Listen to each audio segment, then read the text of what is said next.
Psalm 91 nziyo 91. Mwari ndiye mudziviriri wedu.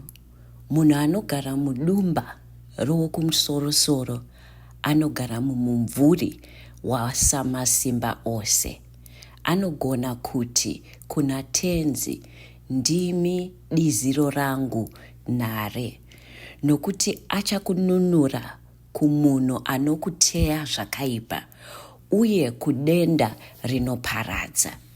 Achakufukidza neminhenga yake, uchiwana pekuhwanda mumapapiro ake. Kutendeka kwake inhoo yakatenderedza.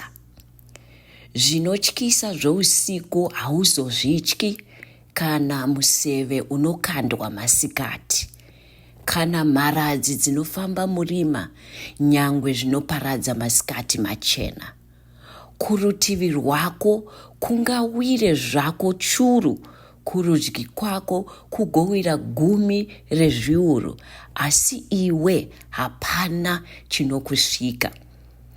Uchangozvitarisawo nameso kuti uone mubayiro wavakaipa, nokuti unenge wati tenzi ndiye mudziviriri wangu, waita musha wako muna wokumusoro-soro. Hapana chakaipa chinokuwira, kana denda rinosvikawo pamusha pako, nokuti achapa vatumwa vake basa rokukuchengeta panzira dzako dzose. Vachakubata mumaoko kuti urege kugumbura tsoka yako pabwe. Uchatsika zvako pamusoro peshumba nechiva.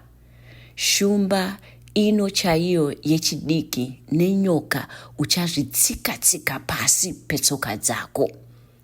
Pamusana pokuti anoita chiname neni, ndichamununura norudo.